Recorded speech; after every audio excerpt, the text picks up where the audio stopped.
कहानी का नाम शापित जंगल का रहस्य तारांकन।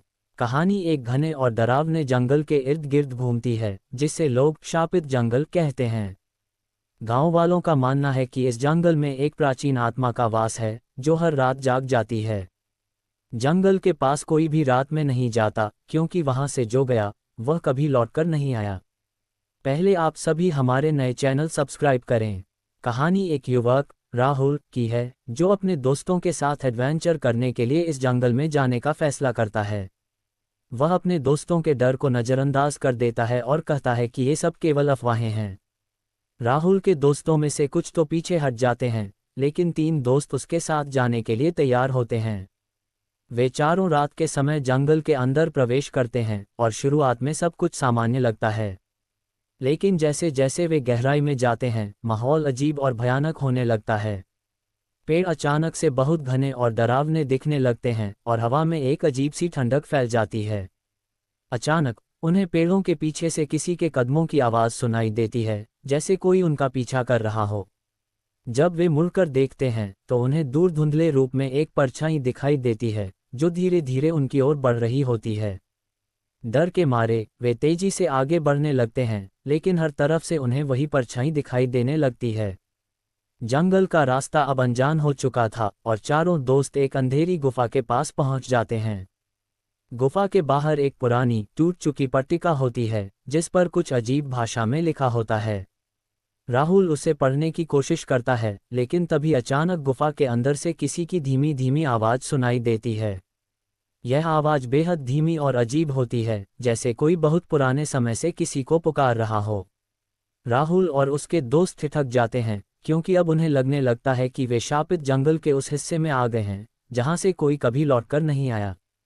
लेकिन राहुल का जिज्ञासु मन उसे गुफा के अंदर जाने के लिए मजबूर करता है। जैसे ही वह अंदर कदम रखता है, उसके दोस्तों में से एक अचानक चीखता है और गायब हो जाता है। राहुल और उसके दोस्त घबराए हुए गुफा के बाहर खड़े थे, और जिस दोस्त की चीख के बाद वह गायब हो गया था, उसका कहीं कोई सुराग नहीं था। उनके दिलों की धड़कनें तेज हो चुकी थीं, लेकिन राहुल का साहस अभी भी डगमगाया नहीं था। उसने कहा, हमें अंदर जाना होगा और उसे ढूंढना होगा। हम उसे ऐसे छोड़ नहीं सकते। दूसरे दोस्त विजय और निखिल बुरी तरह डर चुके थे, लेकिन वे राहुल को अकेले अंदर जाने नहीं देना चाहते थे। तीनों ने मिलकर गुफा के अंदर कदम रखा। अंदर का माहौल बेहद डरावना था। गुफा की दीवारों पर कुछ अजीबोगरीब चिन्ह बने हुए थे, जो किसी प्राचीन समय की ओर इशारा कर रहे थे। दीवारों पर ताज़ा खून के निशान भी दिखाई दे रहे थे, जैसे हाल ही में किसी ने वहां कुछ लिखा हो। जैसे जैसे वे आगे बढ़े, गुफा के अंदर से वह धीमी धीमी आवाज़ अब और स्पष्ट हो रही थी। ऐसा लग रहा था जैसे कोई बहुत धीमे स्वर में उनका नाम ले रहा हो। अचानक एक ठंडी हवा का झोंका आता है और एक और दोस्त विजय गुफा के अंदर अंधेरे में खींच जाता है। राहुल और निखिल दौड़ते हुए विजय को ढूंढने की कोशिश करते हैं, लेकिन उन्हें सिर्फ उसकी चीख सुनाई देती है और फिर सब कुछ शांत हो जाता है। अब सिर्फ राहुल और निखिल बचे थे। निखिल के चेहरे पर अब साफ डर झलक रहा था। वह गुफा से बाहर भागने की कोशिश करता है, लेकिन गुफा का रास्ता अब बंद हो चुका था। चारों ओर अंधकार और ठंडक फैल चुकी थी। अब उन दोनों के पास कोई चारा नहीं बचा था सिवाय गुफा के गहरे हिस्से में जाने के। जैसे ही वे और अंदर बढ़ते हैं, अचानक उनके सामने एक बड़ा सा हॉल खुलता है। हॉल के बीचों बीच एक पुरानी वेदी होती है और उस वेदी के ऊपर कुछ अजीब सी आकृतियां होती हैं, जो मानो जीवित हों। तभी राहुल देखता है कि उसके दोनों दोस्त, जो अब तक गायब थे, वेदी के पास खड़े हैं। लेकिन उनका चेहरा बेहद अजीब और खोखला हो चुका था, जैसे वे किसी काले जादू के वश में हों। राहुल और निखिल की नज़रें मिलती हैं और अब उन्हें समझ में आता है कि वे किसी भयानक रहस्य के सामने खड़े हैं, जो केवल इस गुफा और शापित जंगल से ही नहीं, बल्कि किसी और भी गहरे और प्राचीन अंधकार से जुड़ा है। तभी वेदी पर रखी मूर्तियां अचानक हिलने लगती हैं और गुफा के चारों ओर तेज आवाज़ें गूंजने लगती हैं। एक अजीब सी ऊर्जा फैलने लगती है, जो राहुल और निखिल को अपनी ओर खींच रही होती है। और फिर राहुल और निखिल के चारों ओर का माहौल जैसे स्थिर हो गया था। गुफा के भीतर की अजीब सी ऊर्जा अब इतनी तीव्र हो चुकी थी कि दोनों की सांसें भारी हो गईं। वेदी पर खड़ी आकृतियां अब पूरी तरह से जीवन के संकेत दे रही थीं, जैसे किसी प्राचीन अनुष्ठान की शुरुआत हो रही हो। राहुल ने निखिल की ओर देखा, उसकी आंखों में डर और सवाल साफ झलक रहे थे, क्या वे यहाँ से कभी बाहर निकल पाएंगे।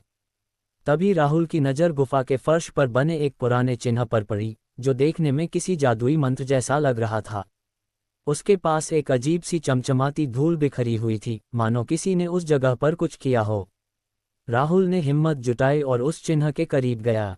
जैसे ही उसने उसके पास हाथ बढ़ाया, अचानक गुफा की दीवारों पर लगी आकृतियां चमकने लगीं और हवा में एक अजीब सी गूंज फैलने लगी।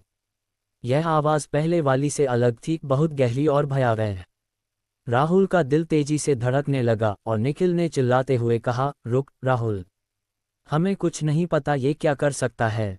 लेकिन तब तक बहुत देर हो चुकी थी। राहुल ने जैसे ही उस चिन्ह को छुआ, गुफा के पूरे वातावरण में एक बड़ा बदलाव आया। गुफा के फर्श पर एक दरारें उभरने लगीं और वेदी पर खड़ी आकृतियां अब और ज्यादा जीवंत लगने लगीं। दोनों दोस्त हिलने डुलने के काबिल नहीं रहे, ऐसा लगा कि कोई अदृश्य शक्ति उन्हें अपनी जगह पर जकड़ रही हो। तभी वेदी के ऊपर अचानक एक बड़ा साया प्रकट होता है और वह साया एक इंसान का आकार धारण कर लेता है। उसकी आंखें चमकदार नीली रोशनी से भरी होती हैं और वह जैसे अंधकार से बना हुआ लगता है। उसने राहुल की ओर इशारा किया और धीरे धीरे उसकी ओर बढ़ने लगा। उसकी हरकतें धीमी और डरावनी थीं, जैसे वह जानबूझकर डर पैदा कर रहा हो। राहुल और निखिल दोनों कांपने लगे थे। निखिल ने डर के मारे अपनी आंखें बंद कर लीं, लेकिन राहुल ने उस साए की आंखों में देखा। साया उसके पास आकर रुक गया और एक धीमी मगर गहरी आवाज में बोला, तुमने वह दरवाज़ा खोल दिया है जिसे कभी खोला नहीं जाना चाहिए था। अब तुम इस जंगल का हिस्सा हो। राहुल ने चौंक कर पीछे हटने की कोशिश की, लेकिन साया उसके सामने जैसे दीवार बनकर खड़ा हो गया। वह साया धीरे धीरे उसके करीब आने लगा और तब अचानक पूरा माहौल स्थिर हो गया। गुफा के चारों ओर एक भी आवाज़ नहीं थी। हर चीज़ जड़ हो चुकी थी। साया अब और ज्यादा डरावना हो चुका था और उसकी आंखों में अजीब सी चमक थी, मानो उसने राहुल और निखिल को अपनी कैद में ले लिया हो। तभी निखिल ने गुफा की दीवार पर कुछ अजीब से निशान देखे। ये वही निशान थे जो उन्होंने जंगल में अंदर आते वक्त देखे थे। ये निशान जैसे किसी तरह के बचाव मंत्र या प्रतीक थे। निखिल ने हिम्मत जुटाई और उस दीवार के पास गया। उसके पास जाकर उसने उन निशानों को छूने की कोशिश की। जैसे ही उसका हाथ निशानों पर पड़ा, गुफा के चारों ओर हलचल शुरू हो गई और एक तेज चमक चारों ओर फैल गई। लेकिन राहुल के लिए ये सब तब तक खत्म नहीं हुआ था। वह साया अब पूरी तरह से उसके सामने खड़ा था और कुछ अनहोनी की तैयारी कर रहा था। और तभी साया अब राहुल के बिल्कुल सामने खड़ा था। उसकी आंखों की नीली चमक इतनी तीव्र हो चुकी थी कि राहुल की आंखें बंद हो गईं। वह अपनी जगह जड़ हो चुका था, लेकिन निखिल को दीवार पर बने प्रतीकों से कुछ हलचल महसूस हो रही थी। उसने तेजी से उन प्रतीकों को घसीटा और उसके नीचे उभरते शब्दों को पढ़ने की कोशिश की। ये शब्द किसी प्राचीन भाषा में थे, लेकिन निखिल को जैसे किसी अदृश्य शक्ति ने उसे पढ़ने की समझ दी। सत्य, भूला, मोक्ष, निखिल ने जोर से चिल्लाया। जैसे ही निखिल ने ये शब्द बोले, गुफा के चारों ओर एक तेज बिजली की लहर दौड़ गई। गुफा की दीवारें कंपन करने लगीं और साया अचानक ठिठक गया। उसकी आंखों की चमक बुझने लगी और वह धीरे धीरे धुंधला होने लगा। साया राहुल की ओर एक आखिरी बार घूरता है, मानो उसने किसी बहुत बड़े रहस्य का अनावरण किया हो। फिर अचानक साया पूरी तरह से गायब हो गया। गुफा की दीवारें अब धीरे धीरे अपने स्थान पर स्थिर हो रही थीं। राहुल जमीन पर गिर पड़ा, लेकिन अब वह अपने होश में था। निखिल ने उसकी ओर दौड़ते हुए उसे उठाया। तुमने वो किया, निखिल, तुमने उसे रोक दिया, राहुल ने थकी हुई आवाज में कहा। निखिल ने मुस्कराते हुए कहा, शायद हमने खुद को बचा लिया, लेकिन ये जगह अभी भी रहस्यमयी है। हमें तुरंत यहाँ से निकलना होगा। दोनों ने अब महसूस किया कि गुफा का रास्ता फिर से खुल चुका था। वे तेजी से बाहर की ओर भागने लगे। जैसे ही वे गुफा से बाहर निकले, उन्हें अचानक बाहर ताजी हवा महसूस हुई। वे दोनों दौड़ते हुए जंगल से बाहर निकले और गांव की ओर बढ़ गए। लेकिन जब वे गांव पहुंचे तो कुछ अजीब था। गांव के लोग उन्हें अजीब नज़रों से देख रहे थे। गांव के मुखिया ने कहा, तुम लोग अब तक कहाँ थे? तुम दोनों तो 3 दिन पहले ही गुम हो गए थे। हम समझे थे कि तुम वापस नहीं लौटोगे। राहुल और निखिल हैरान रह गए। उनके लिए तो बस कुछ घंटे ही बीते थे, लेकिन गांव वालों के लिए 3 दिन। राहुल ने गहरी सांस ली और निखिल की ओर देखा। हमने जो देखा उसे किसी से नहीं कहेंगे, राहुल ने कहा। निखिल ने सिर हिला दिया।